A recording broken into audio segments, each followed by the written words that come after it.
Great. Welcome.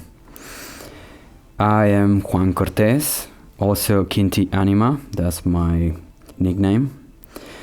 And I'm right now watching my own film, commenting it for you, because it's been 10 years since we did this project and we made this, and I'm pretty sure you will appreciate to know a bit more about how we made it. I'm very excited about this. It's very exciting. Well, we start with the stars. I'm gonna go back a little bit. So I start with the galaxies and the stars, and then there is a zooming into the planet Earth, which is upside down, so you can see South America above.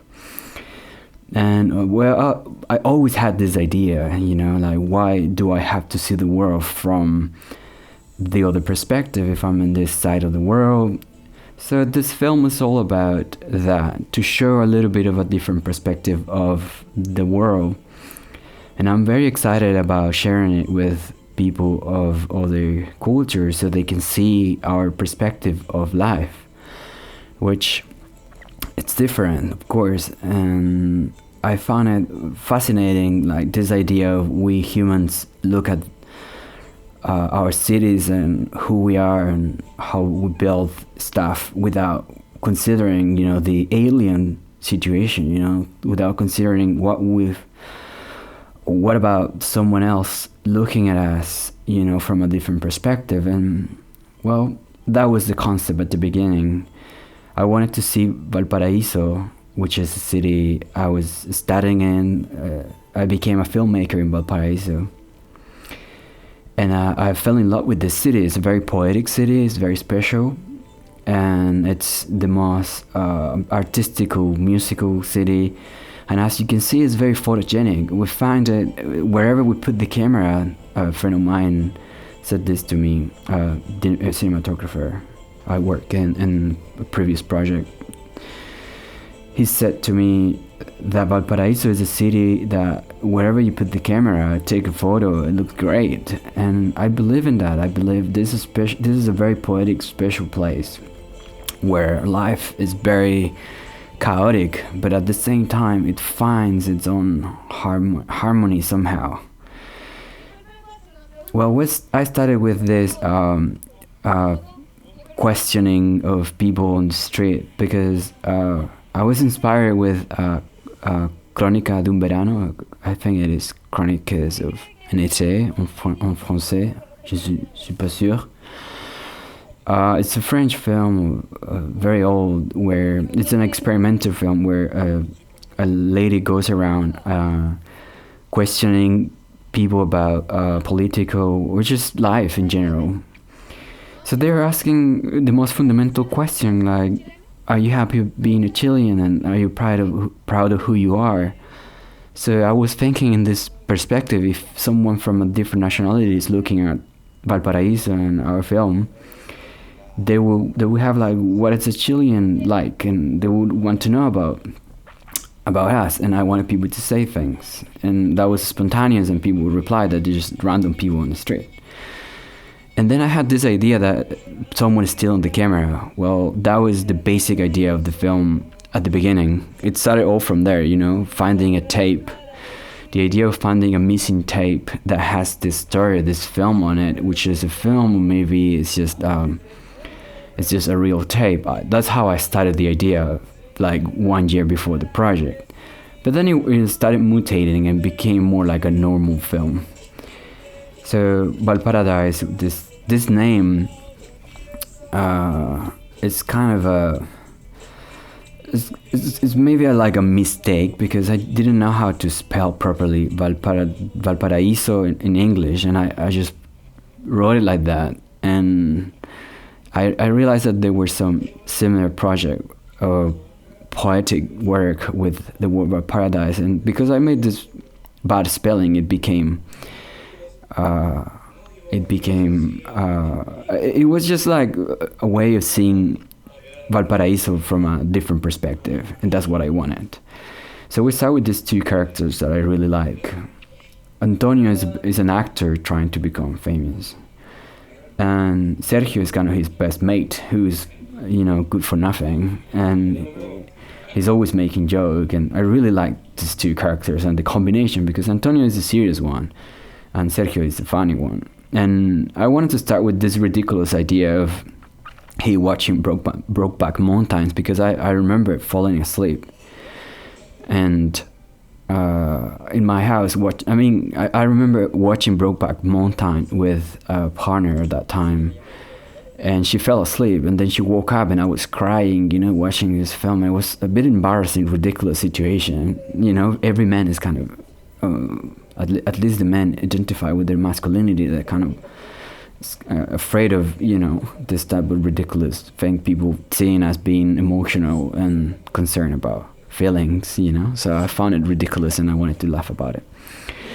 And this situation, this is seen with Miriam Espinosa, who is one of my favorite people in the world. She is a great actress from Valparaiso, and she's very political, and she was into really important stuff when she was younger, and her whole life. She's a very special person in terms of she has very strong conviction, and she lives according to that. And she's a very great example of how to be an artist, and I really appreciate her. So she helped me with my first short film, and then when I asked her to help me with this film, she was happy to participate. Most of the actors here, they weren't paid as it should, and I just want to make it clear, I don't think that's right. But we all wanted to make this film, and we just found a way to do it together, collaborating.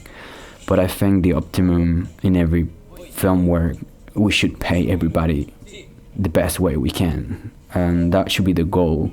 We could do this type of rehearsal of how to make a film, which is this film, but I believe in having resources and finding the way to find those resources, because we gotta value our people, our artists, you know. We have to value who we are and have to value our friends and pay them well when they work for us, especially if we're making a film.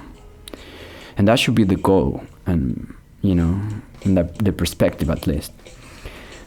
Or have an agreement, you know, an idea of how to better do this type of things. Well, I learned it. At that time, I did have no idea. I just finished film school and I wanted to make a film. So I came across with this idea and these friends, and we just started, just jump into it. Like, I jumped with this audio without thinking that much about it.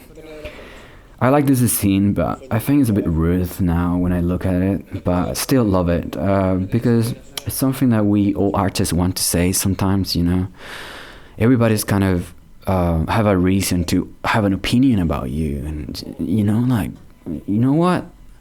I just want to love myself. I just want to be proud of myself. If I have this particular thing in my face, or I'm this particular person, well, I'm cool because of that, you know. Not because you think or you have an idea that I'm not. It doesn't mean anything to me. Well, we don't need to say that to anybody. But to an extent, I think in Valparaiso and in Chile in general, there's a lot of mistreating with artists, and a lot of people they don't have the confidence to be like Antonio and say, you know what, that's not the way you should treat me. And I think it's not that being confrontational is necessary, but it is a bit radical.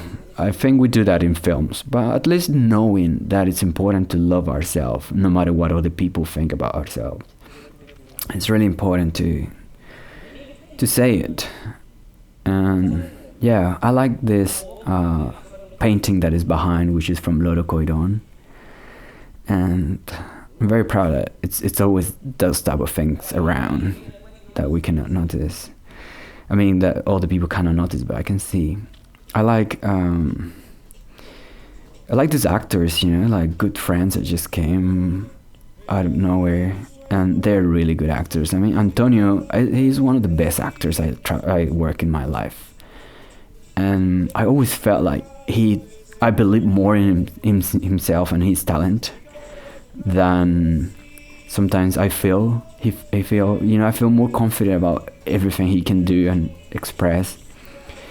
And I always see all this magic in all these people, all these friends around me. I see, wow, these people are so talented. I just want them to be famous, and that's my greatest motivation to make this film. To be honest, I really, really want them to achieve everything they want. I really wanted them to make it, to be able to work in the projects they dream about. This is a really cool scene. I feel very proud of this. This is, well, I don't feel proud. Maybe the people of the beans from Valparaiso would not like that, but I'm sorry, but it was a really good idea. And we're improvising a little bit. So this actor is actually the producer of the film. It's my good friend Pablo Cortez, that just because of chances of lives, we have the same surname. He's really cool, and he just believed in me since the very beginning. We met when I made my first short film, and he just came and said, you know what, let's make more films. And he had everything, cameras, equipment, and he just came with a truck to my house, and he said, dude, I'm here, let's make the film. And that's it. He just came for 11 days. And I just called all my friends, and we just made this film.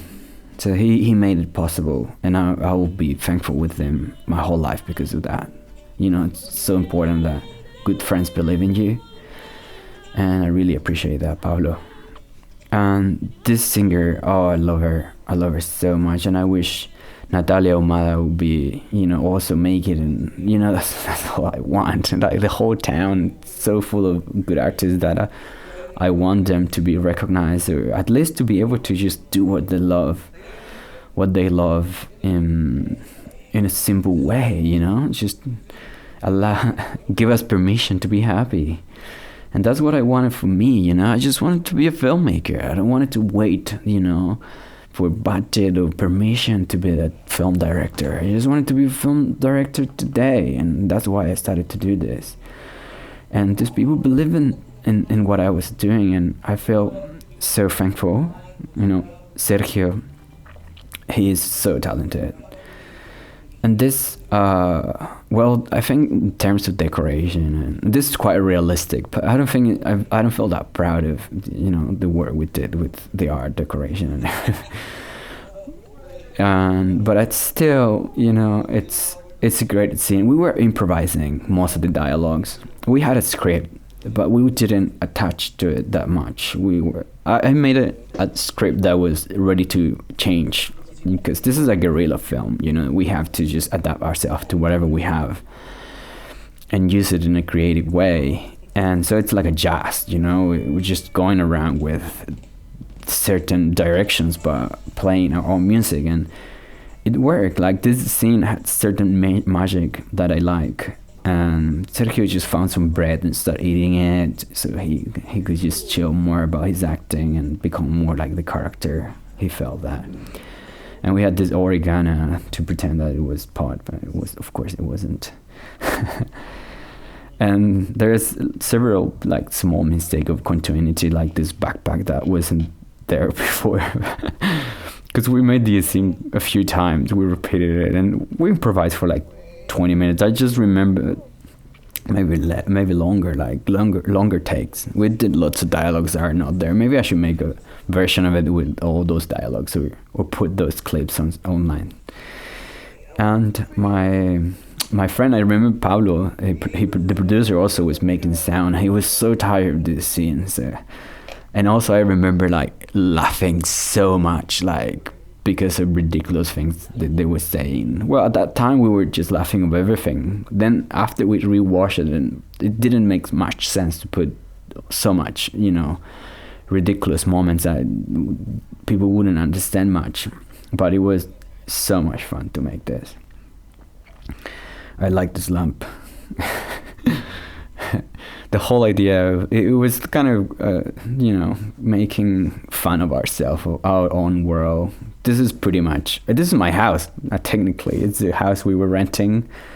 At that time, my mom also moved to Valparaiso because she wanted to enjoy there. So we shared this house for a year. And yeah, well, I like this scene. I like Salsativa, this band. Also, I want them to you know, to be well known and respected. Oh, I loved it. This is sorry, I don't remember his name. This is a guy from Norway. I can find out in the credits. And he, we just found him. We needed like an American character. He just wanted to act, and he was very friendly, so we just included him instead of an American actor. But I think for Chileans work, maybe for foreigners may not work. He looks like from another nationality, but anyways, for the story I think still work. So some people don't understand. This is a bit messy scene, I admit it. I didn't took the right decisions in terms of shots, because we were like freaking out with all the music and so much going on.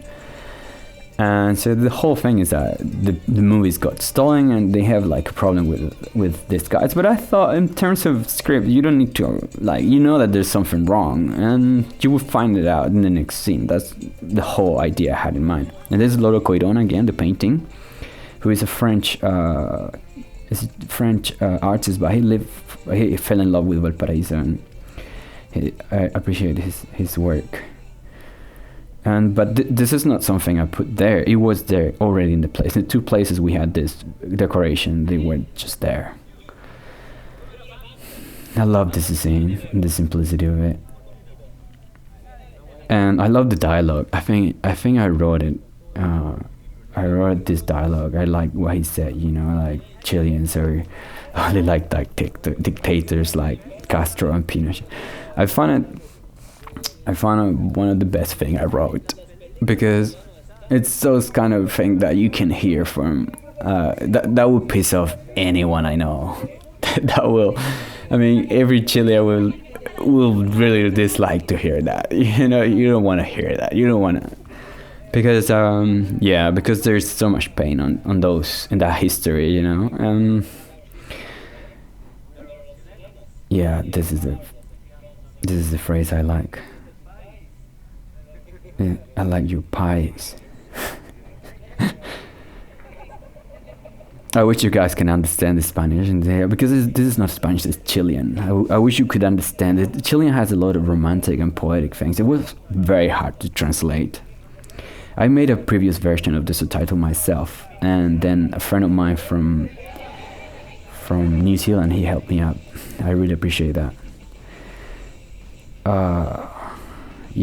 I like these shots we did around the town. Well, as you can see, like I said about the subtitles, we had so much help and support from friends. That's the beautiful thing about South America. People are so generous. And for example, the guy of this car, he didn't charge us. He just came with his car. He wanted to be in a movie, and he was just a nice guy.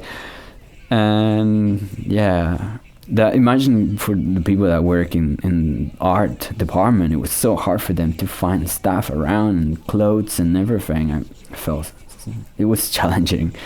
And I know these people really love film, and that's the main reason we did all this ridiculous thing. I really like filming this, but you know, I love seeing these shots now. But when we were filming, actually, we had a really hard, difficult day that night. One of my DOP came to me and said, "Juan, this is impossible. We were filming 3 a.m. Everybody was exhausted." And I think I had this kind of thing that I'm so passionate about it, and I love film so much that I forget about everything when I'm in the sun, you know, when I'm enjoying it. And the actors went into that. Everybody was like really into that.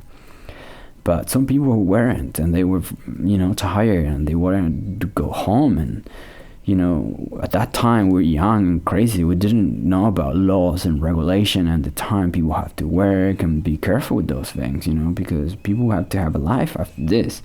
I mean, you say we just filmed this in 11 days, but we worked so hard those 11 days that after that we couldn't do anything, you know. I needed like a whole month of recovery. And this is one of my favorite things. It was on the script like this. I really wanted to get a bit psychedelic with the thing, because I like to surprise the audience, and people know, oh yeah, I know what's gonna happen. This guy is gonna, you know, and I like to play around with it, with the expectation of people. Do you know what's gonna happen now? All right, I want you to guess what's next. So yeah, that was my idea. And I said, what about if I do? This was Jose Bahamondes, my friend and consultant of this project. He has this idea like of the light. And I said, wow, that's genius. And I just put it there. I love this city, Valparaiso. I love you so much. Oh, this was a really fun day. You know, we just wanted to go to the beach and film a scene there. And we found these kids out of nowhere playing with this, and I found it fascinating, like how these guys are really in the sun, appreciating life, you know, having a good time. They have their own caser thing. It's just so beautiful, and their moms are there hanging out.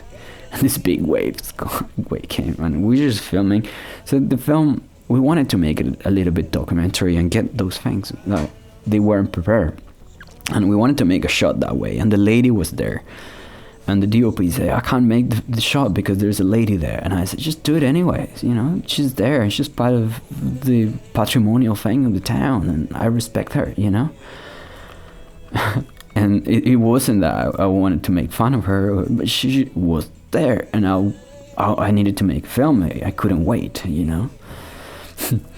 And these guys were there too, you know. This kind of people that, I don't know. People from the town. They're not like we never met them, and we didn't talk about this. They were just doing that, and we just took some shots of them. And this where the clown come again, my friend Pablo. So we wanted to make a certain progression of the clown. So since he found this wig, that was the idea, at least in the script, he started having a better life, and so he's looking better than before, having a good time with his wig. And Antonio realized that something he could not appreciate in the past might be appreciated by someone else. We had a lot of scenes in the buses. Some people told me that, and I think it's true. I think it's because buses are so common in Valparaiso. It's more common to go around by bus. You know, like even a professor of a university goes around by bus instead of a car. And that's a great thing about South America, like public transportation. Well, depends on buses.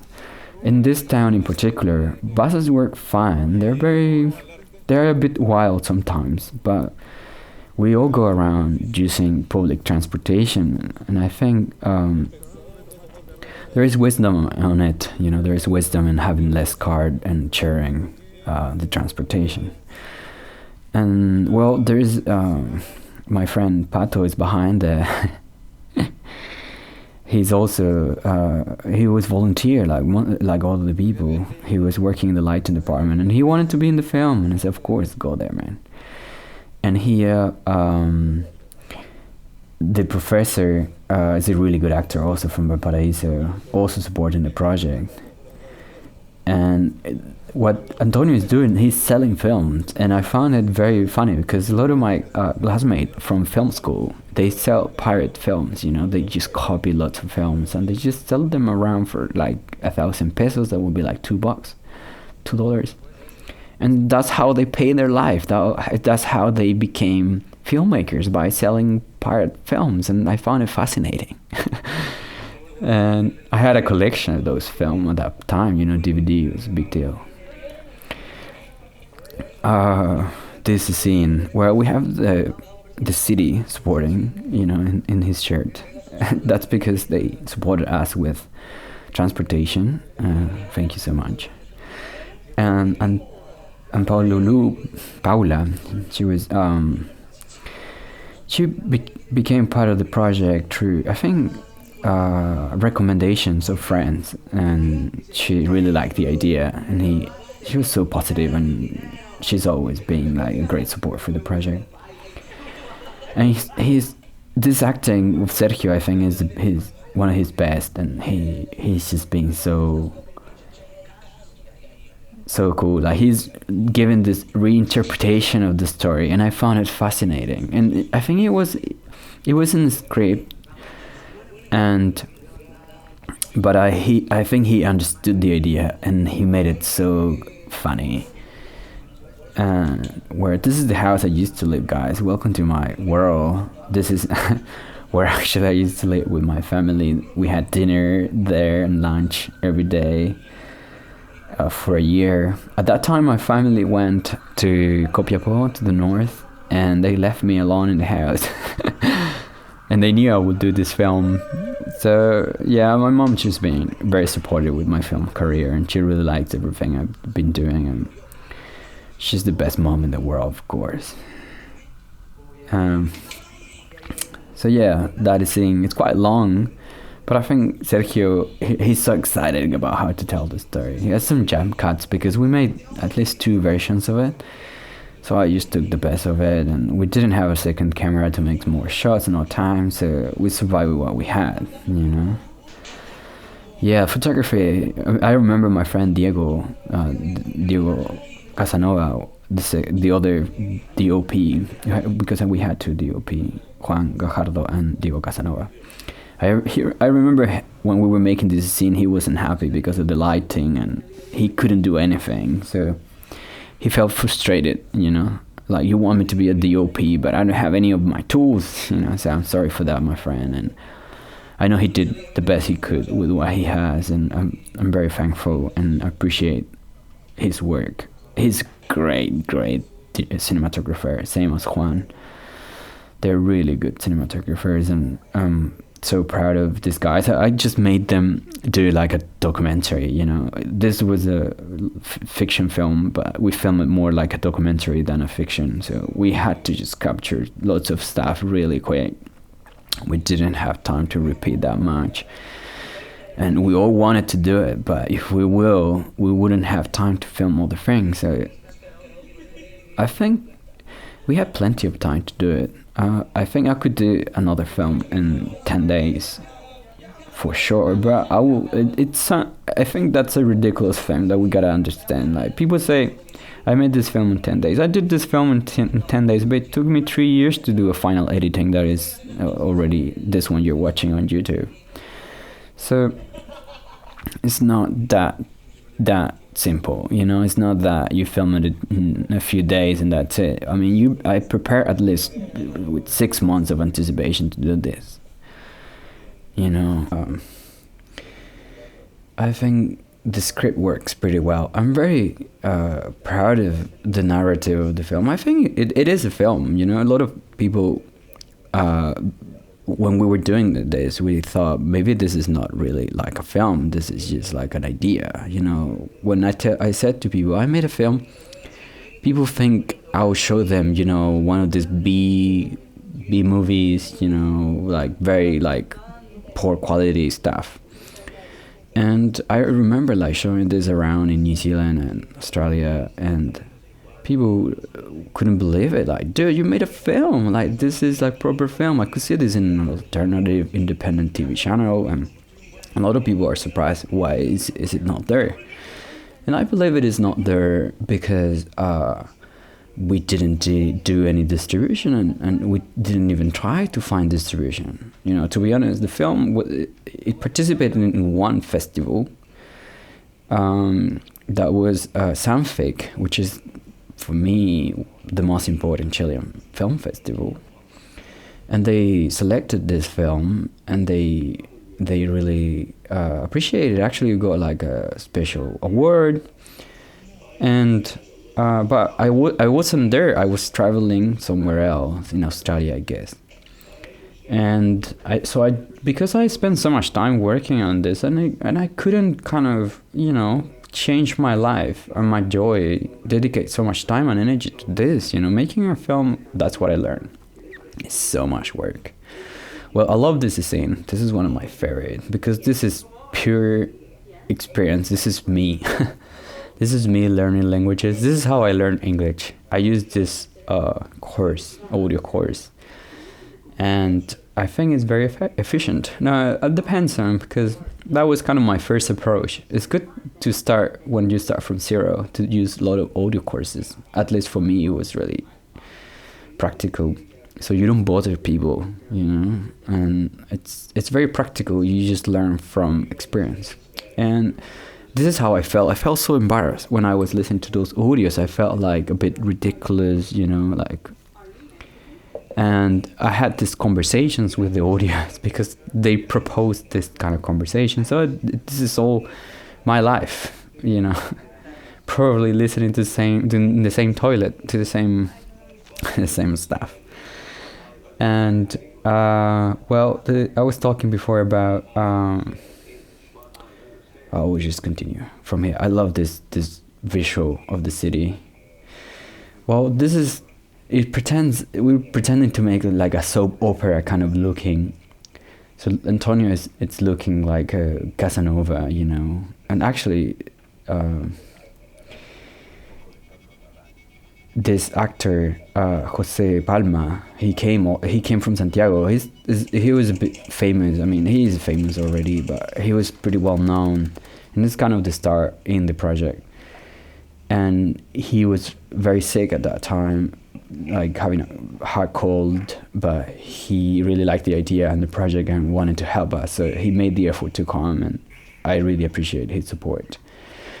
And this is scene, we enjoyed so much, especially because Sergio came out with good ideas. You know, he started saying things that weren't planned, and these friends of Antonio, these are his real friends. I think these are his best mates. You know, when he was in university, he was studying acting, and I was studying film. We met like 1 year or maybe 2 years previous to the film, and I saw like a play he made, and I found him so talented. You know, he played music, and he has this confidence that I really like, and he's hairy hair like a rock star. And I said, you know, Antonio, keep that hair, because one day we're gonna make a film and you're gonna be the actor in it. So I always had him in mind. I wrote this thinking in Antonio being the main character in this story, and Sergio, he became the other main character. Just he kind of exploit the character so much and so well. He really wanted to perform as a kind of pathetic comedian in a film, and his inspiration was Jack Black, and I think he did it so well. He's, you know, has we all have a friend like Sergio somehow. At least the people I know, we all have like a funny, a bit lazy, but still like likable friend. So yeah, I like the lighting in this scene. You can see like Diego could do a little bit more this day, because it was nighttime, so he could play around with lights better.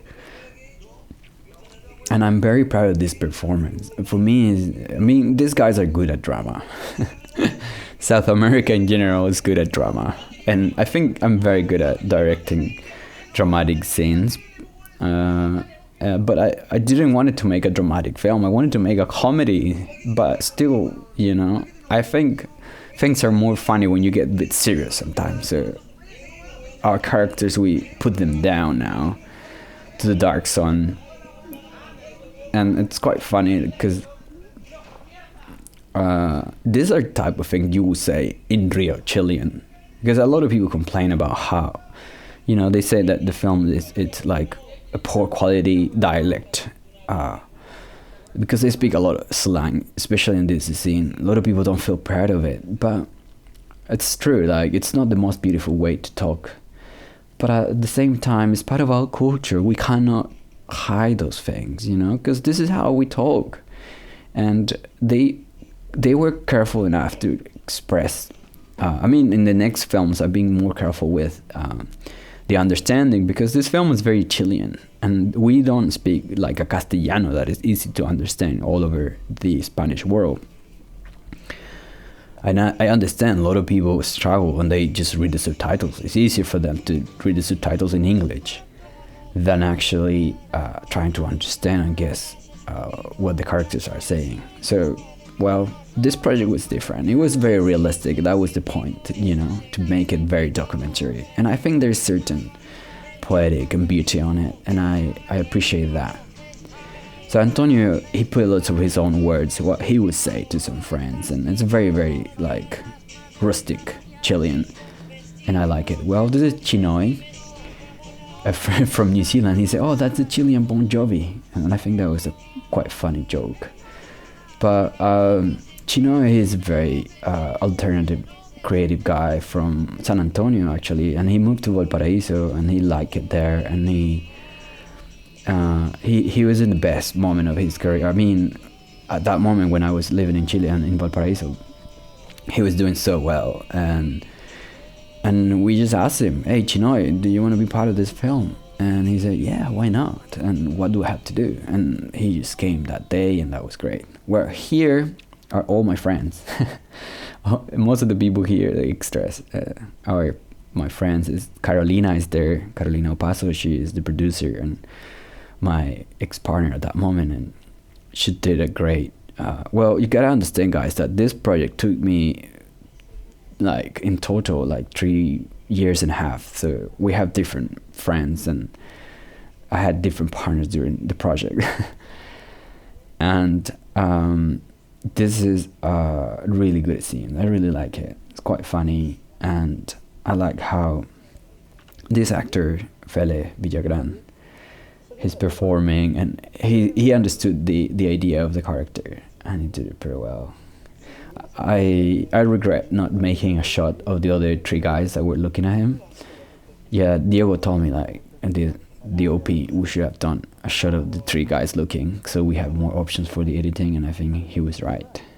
So yeah, I wasn't a film expert at that point, but I wasn't that concerned about cinematography, to be honest. I think there are filmmakers that really care about visual and photography, and I'm a filmmaker that cares more about acting and music and poetry, and especially for me, what it's important is the narrative, the way how the story unfold.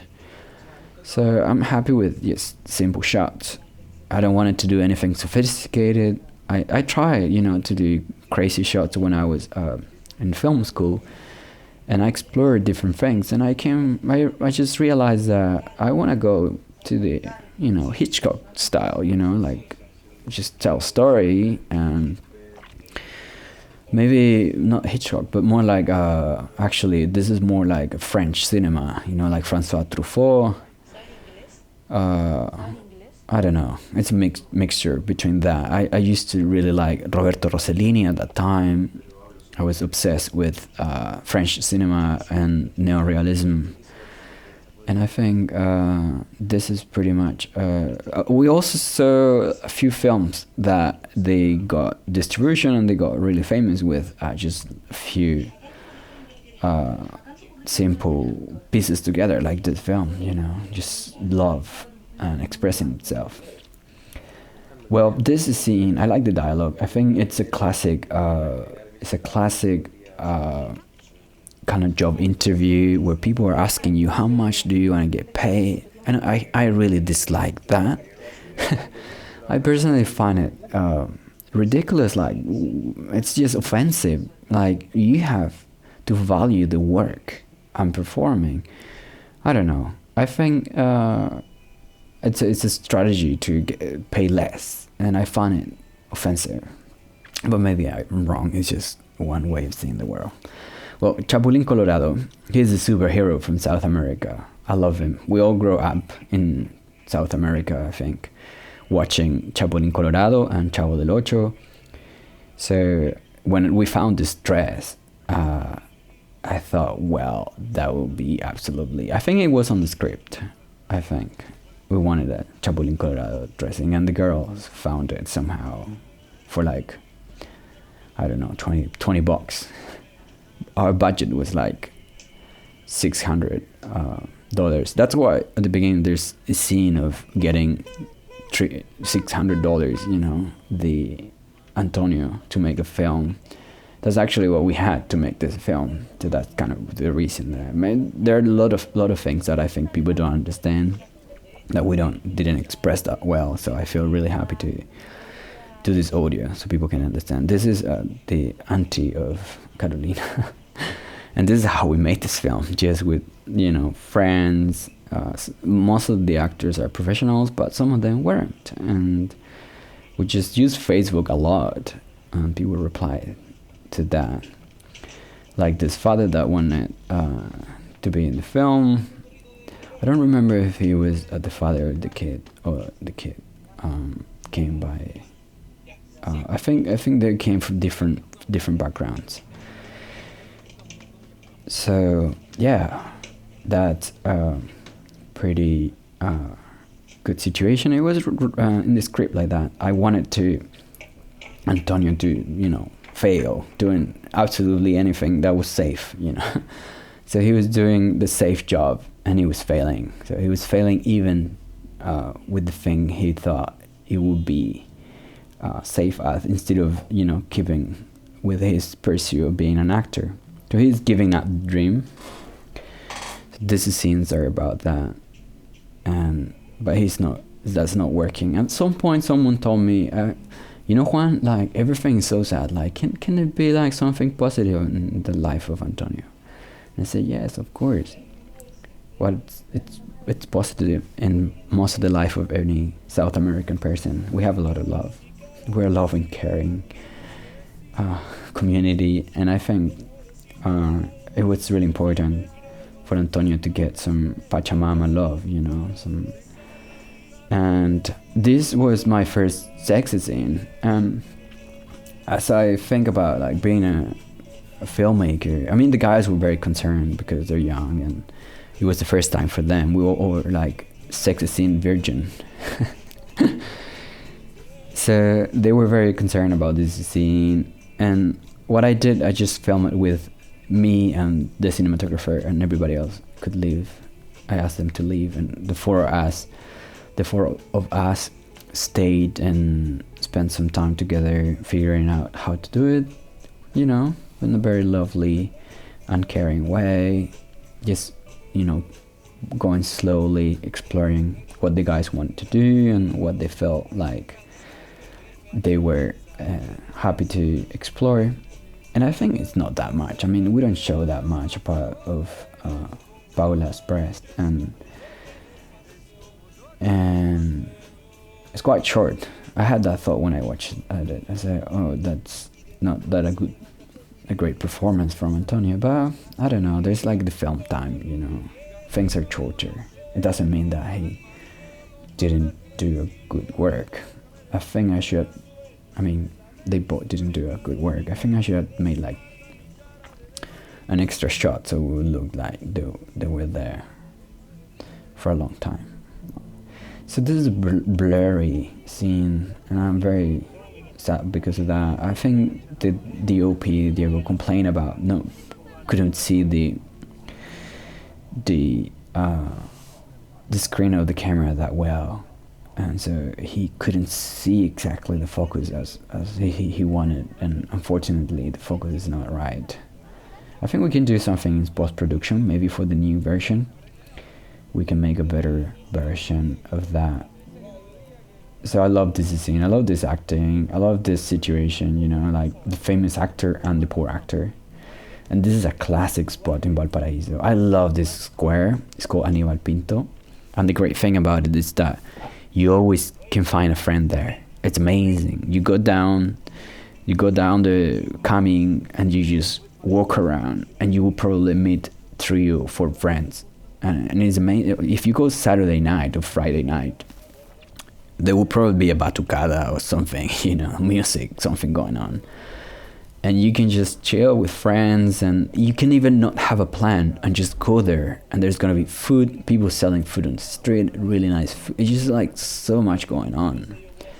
And I think Valparaiso is one of the few places in the world you can have so much fun. And I learned to appreciate that and value it, and I understand that that's not that everywhere. That's something particular of this place of the world. And I thought, for example, traveling in Brazil or Argentina or other places, I'll find, don't get me wrong, there is a lot of culture and a lot of stuff going on in those countries that I love. But I found certain identity and certain beauty and uniqueness of, I don't know if that word exists, certain like identity that I love, and I was very happy there. Well, this is a particular house that we had for just for a short period of time, and we could film there. I think the owners of the house didn't know that we were filming, and then after that, they knew, but they liked me, so everything was fine. It was like close friends, very close. So yeah, it's a beautiful house. It's not how I grew up, it's not the world I know. This is kind of the opposite of Antonio's house, it's just what in Europe it's like a normal house, or maybe in the US or Australia, places that I lived. For us, it's not a normal place. This is like a mansion, and we found this incredible piano that was there. It's a German incredible piano, and Antonio learned a bit of this song, and that's Javiera, who's an actress. They were studying together, and I think Miriam recommended me Javiera for this role, and she did so well. I'm very proud of her. Javiera, and yeah, I like this double hands we had for this scene. He did so well. So it's not Antonio who's playing, it's a double hand double. So that's the shot of the second guy, and that's I think Beethoven. So this Antonio is our Beethoven, it's an artist that the world doesn't value, but we do love. He's our hero. And well, Javiera, she has beautiful body, and I think feminine beauty and music are a great combination. And I believe in erotism, and that we can just appreciate human beauty and enjoy it, and there's nothing wrong with it, and there's something beautiful in flirting and liking each other.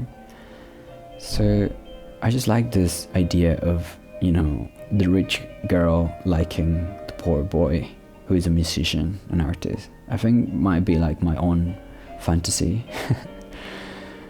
It's just having this reception from someone that you could be like, really, you could appreciate, because people that are surrounded by love, they look like love, and it's an object of, interest and attraction, and it's natural. And you can see that in Javiera. I know her personally, and I know she is very loved for her family, and she's a very positive and funny girl. And I think I just wanted this scene to last longer. I was inspired in slow films, but in the final editing I made it shorter because it was way too much, and this scene is kind of hard to take because it's dramatic, and so this is the place where I think our YouTube go down.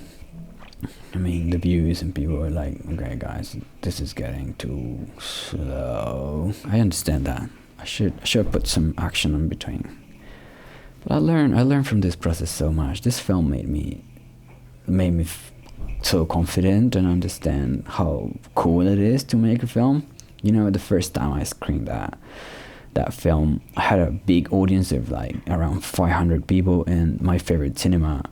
It was such a, I was so proud of so many people watching it, and they were laughing at every single joke, because when you watch it with more people, if someone starts laughing, that's contagious. And so yeah, so it was such a blessing it's one of the best things that happened in my life. It's my public victory. And because I didn't have so much ambition with this project, more than believing in myself and believing that I know how to make films, and that I had this for my whole life, this ability to tell stories with cameras and actors and music and lighting. So I thought, well, I can do this, and I felt very happy with that. I knew that if I would put more energy in distribution and but I'm always been focused more on myself in terms of my well-being. So I really wanted to go traveling, and unfortunately, like my energy for the project was limited, and I needed to focus on my own life. And that's what I learned. My most important lesson is that making a film is a big deal. It's so much work, and it depends on the film, of course. Maybe a documentary or a film where you have more control over the situation, where in a documentary you don't have any control over anything normally. But you have control of yourself, and you have a smaller crew. But the thing is, for me, it was so hard to finish this, because it was so much editing to do.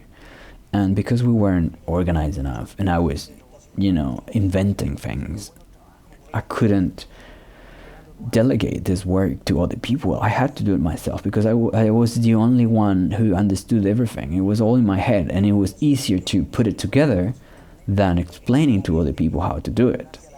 And I think, yeah, that's the price of not being organized, and the price of not planning enough. But it's the only way this could have been done, because there was no way I could have predicted how everything would work. I think it's good that a good script gives you confidence, and the best scenes are the ones I wrote, and I planned the best. So I believe in a good script. I believe in planning and drawing your shots. That's the way I want to make film. This was a great inspiration. I mean, I tried the Woody Allen style, and I think it's great after you have done a couple of films. Maybe when you have experience, it's easier to go around in that way, and also you have the resources, so you can just try things. But if it is my second project, or it is, I will rather spend some more time planning it, visualizing it, as much time as it's necessary. And I love that part of the film process. I think people are a bit obsessed with the filmmaking, with the camera work. And I have this kind of rebellion against cameras, because cameras are like a bit phallical sometimes. I feel like there's so much, kind of over obsession with masculinity and the camera and the visual, and I'm like, what? Put the camera away, put it far away. And I just want to talk to the actors. You're stressing the people here. That's kind of my normal attitude with this. And I think Woody Allen is a bit like that too. I think maybe I just read it in a book and it made sense for me, and I started copying him, maybe. But I like to put emphasis in the actors and simple situations, But I still love camera and camera work, don't get me wrong. But I would love to have had 2 cameras instead, one here. And that would make DSC more fluent and more fun for me, from my perspective. So I'm not that obsessed with the cinematography thing. I appreciate it, I like it. And a good film should have good cinematography, of course. But I'm really into the narrative and characters and the story. And yeah, a lot of cinematographers may say, well, that's why your film doesn't look that good. Probably you're right. And so my next projects, I had a really good cinematographer. And I will pursue a better visual. But also I care about the topic. I mean, what's the point in having a beautiful shot if it is not saying anything? So for me, the content, it's really important, I put first the message. First, what are you trying to say and how? And then the camera, then bring the camera. I like this song, it's so good. This is Joe Vasconcelos. I mean, I'm not sure if it is an original song from Joe Vasconcelos, but I know it because of that. And I found Antonio, he plays this song all the time. This is pretty much our life. And Sergio is so emotional in this scene. He started crying. I think I remember he said his partner kind of punched him, like, come on, how can you be crying there, man? And I think because this film is so important for him, this is what he wanted to do his whole life, and he really expected that this film will launch him to be like a world famous. So he thought it was the best time in his life, and well, I think we had a great time, and the project is successful enough for us to feel very proud and happy about it. I mean, just the fact that it exists for me, and I spend this time with you guys, it's a gift. I'm very proud and happy. That antenna of that car was there, and when I saw this shot, I was like, oh no, damn antenna that was there. And Pablo Cortés, the producer, he said, wow, wait a minute, it looks awesome. I like the antenna. It's awesome. So you can understand the kind of producer I had. He gave me so much freedom. And yeah, that's the way I want to make films for the rest of my life. I don't want people telling me, you should do this in this way and blah, blah, blah. I want freedom, Freedom is so important. I mean, I'm an artist, I'm a filmmaker because of that, because I'm free as a kid playing with toys and tools, and it's the beauty of my profession from my perspective. I like these shots, I think they're good. Diego did really good work. And you can see that when he had the proper light and the proper kind of place, he will get good shots. And yeah, I like this scene, that's a beautiful shot. So he's buying a stolen camera, and what I thought the audience will be thinking is like, oh my god, everything would go wrong. My mom thought he would die because in my previous short film, like, the main characters die. So she would say, oh no, Juan is gonna kill off Antonio. But no, Mom, you were wrong, at least at this point of the film. And so I think I just suppressed a scene there where he buys the camera, because I thought, well, if people see him with the camera after that, well, man, he bought it somewhere somehow, and I don't need to do another scene because I don't have the location. I just saved that scene, and I don't know. It might be like a bit too weird in terms of narrative. I can understand if someone got lost at that point, but I kind of enjoy people getting a bit lost in the story. This is the same police car, by the way, because we didn't have any other car. That was the only car we had. And yeah, this is a camera which it's quite old. We wouldn't use it for make a film, but it looks like a proper film camera, so I thought, well, people would like this. So that's what we used. A lot of my filmmakers friends, when we were studying film, they bought that camera thinking that they would become filmmakers because they had that kind of camera, but that didn't mean anything. I don't believe in that the camera is that important. I think what it's more important is you. Like, you are the valuable thing. So if you bring ideas and creative work, and you will find a friend with a camera. That's what happened to me, like, I never bought a camera. I just had a good friend who has 3 cameras, and he really liked what I was doing. And I believe in that. I believe in collaboration, and just being good at what you're passionate about. I'm passionate about writing, about directing, and it worked for me. I like this poster that is behind. It's a classic film from Valparaiso. It's called Ya no basta por rezar. And it's a beautiful film from the 60s. So there is a lot of that, hiding little things.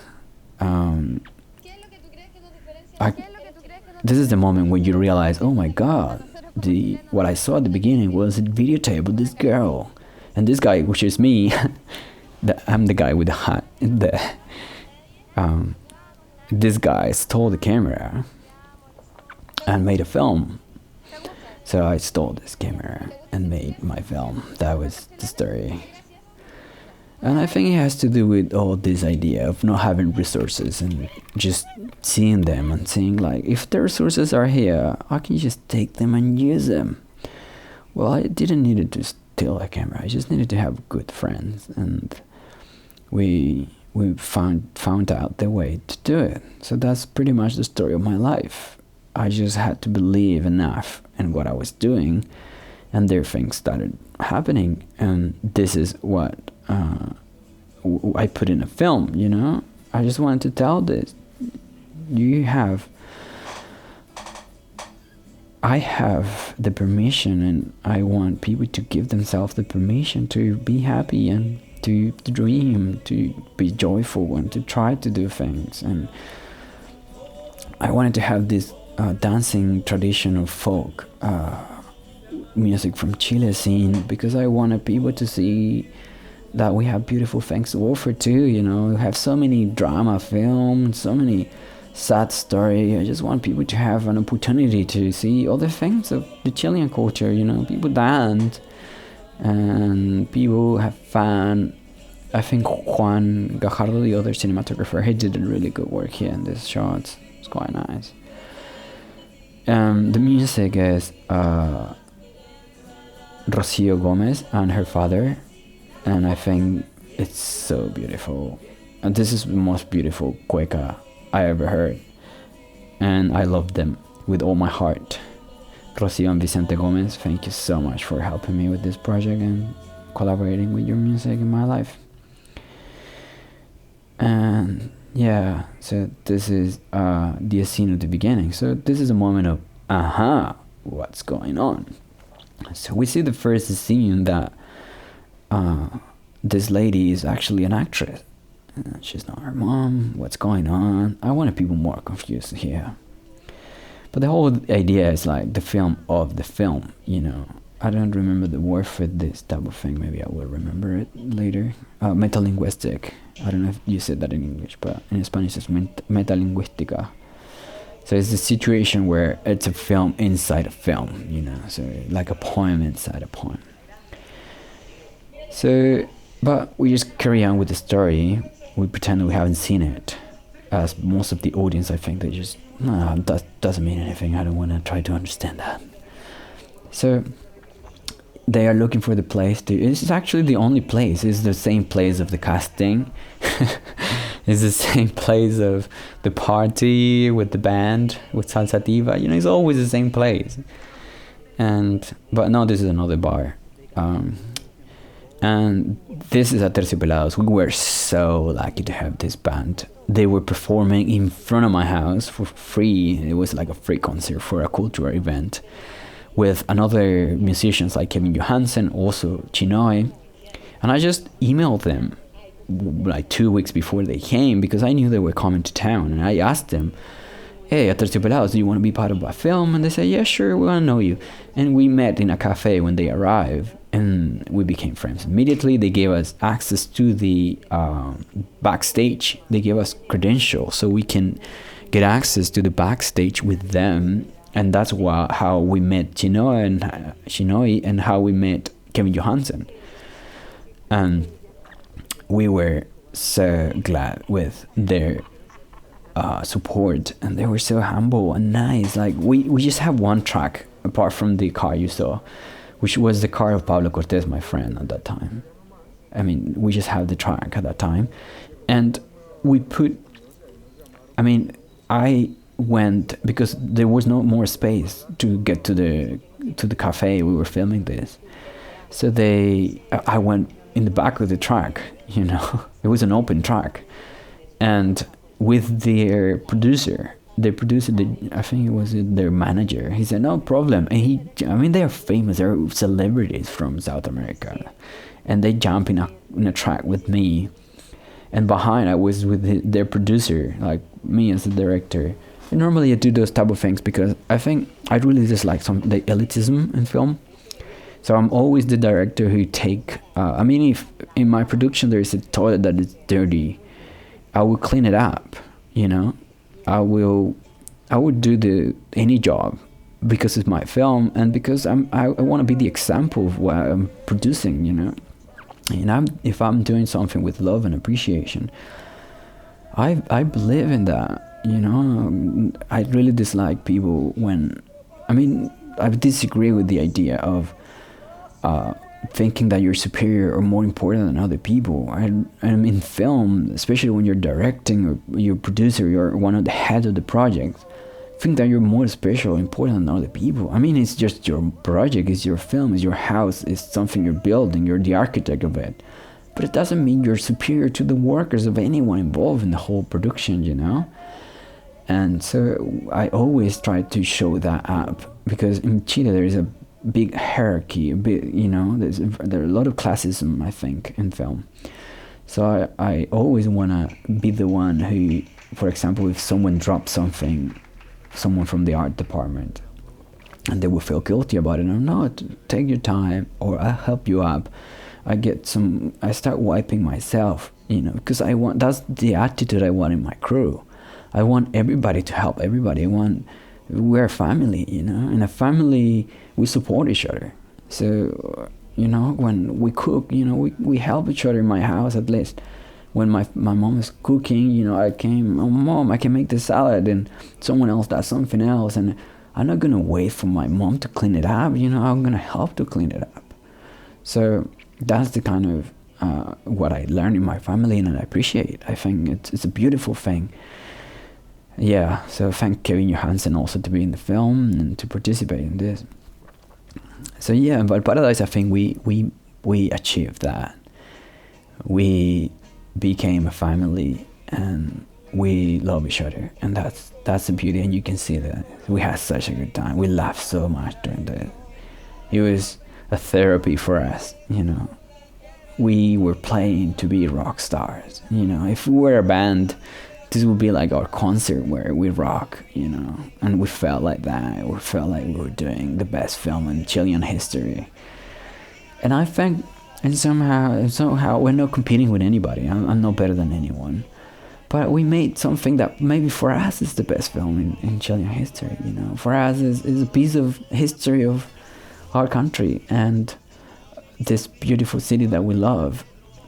Because there are not many films like that from our generation. So I don't know, it's just a gift for ourselves, a gift for Valparaiso. And I'm getting a bit emotional because I feel so much love for all this work.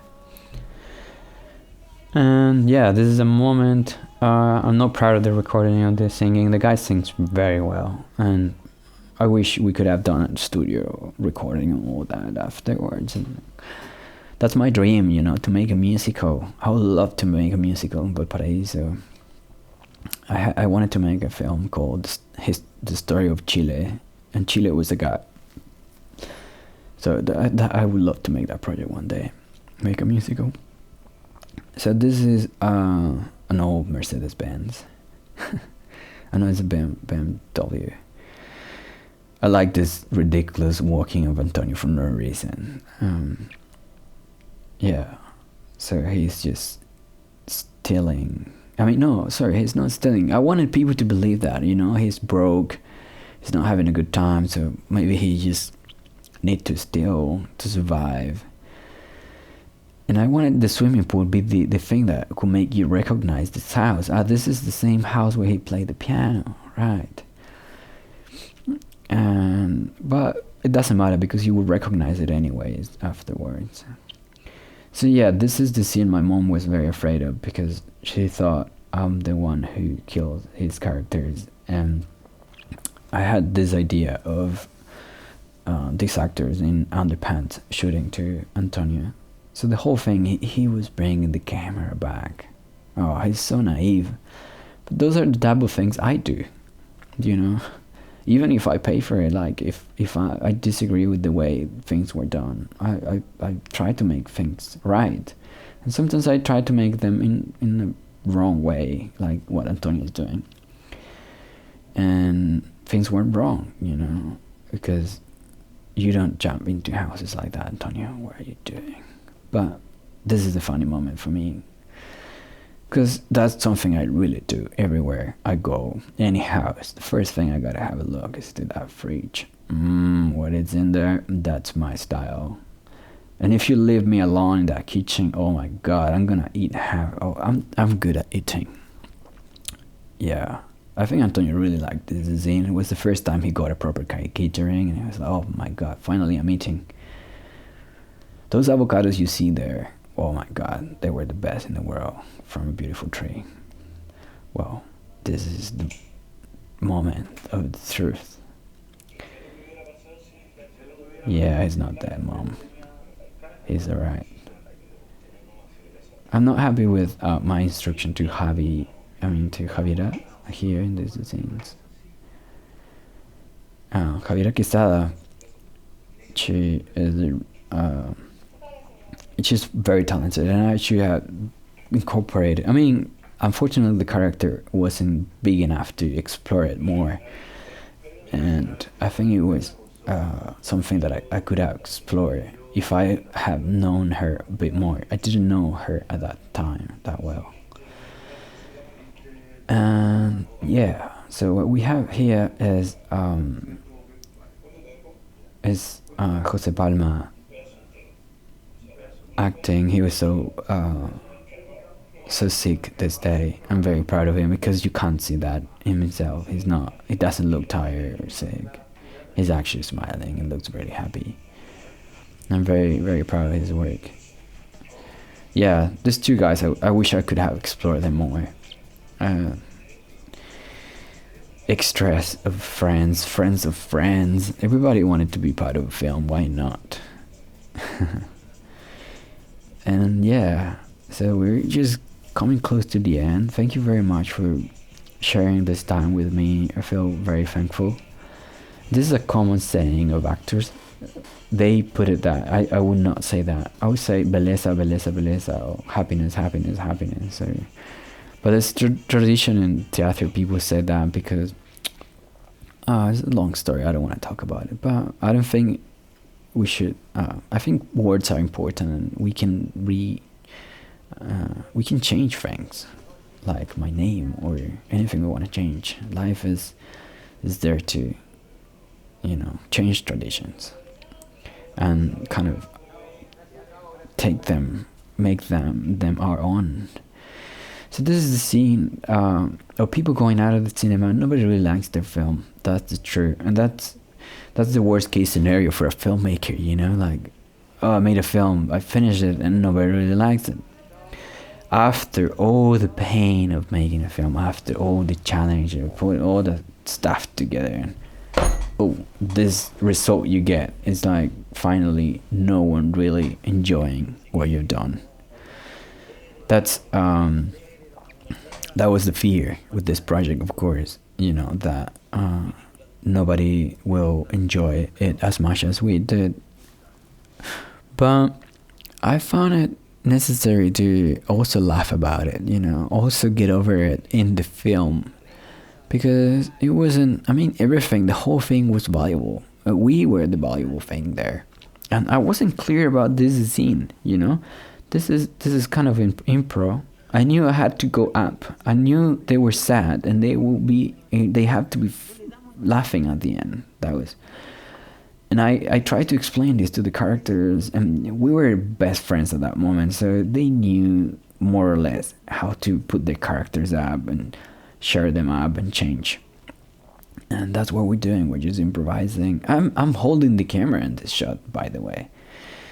Yeah.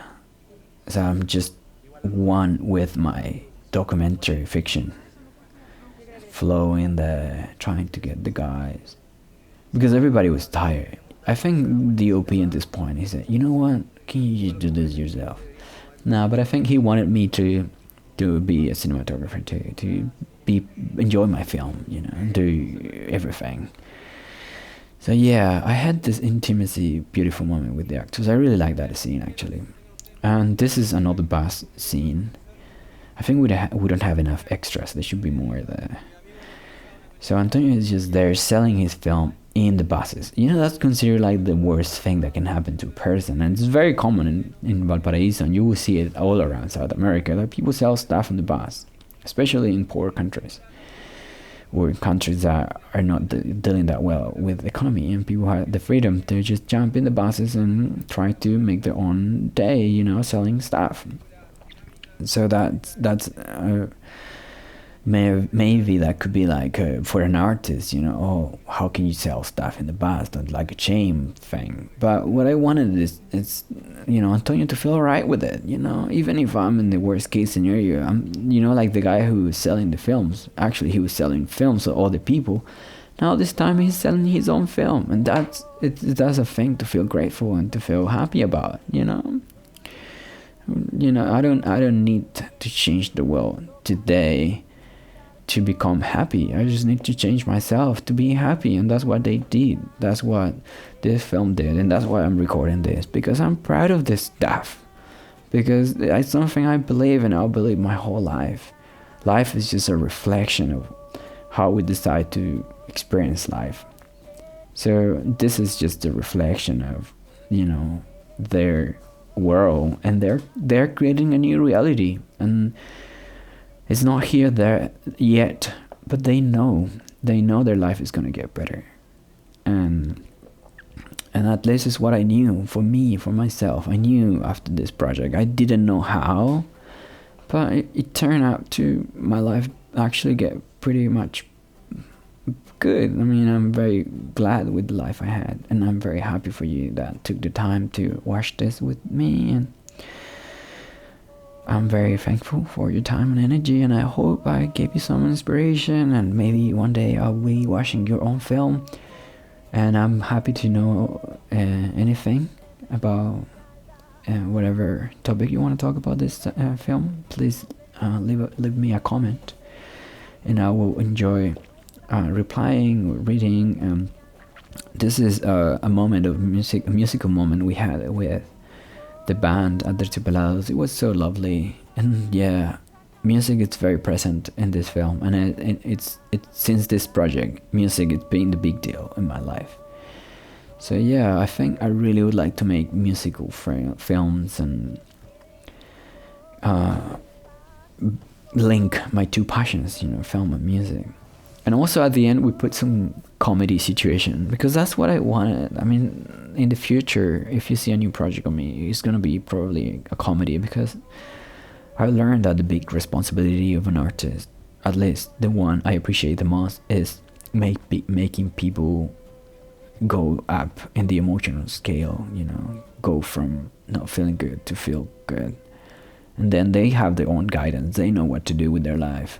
The only thing I want to provide them is with something that will make them feel inspired and happy and joyful and eager about life, so then they can take the decision they need in order to make their life better. So I hope that this project is that. Much love and all the best for all of you. God bless you, the universe bless you, and thank you so much.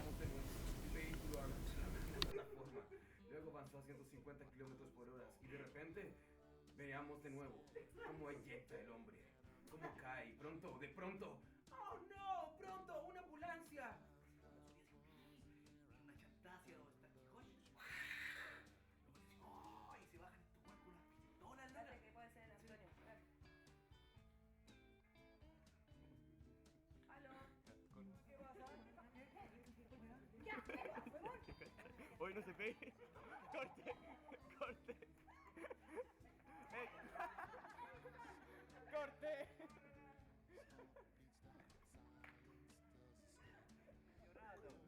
Ustedes no quieren. ¿Ah? Solo quieren a los...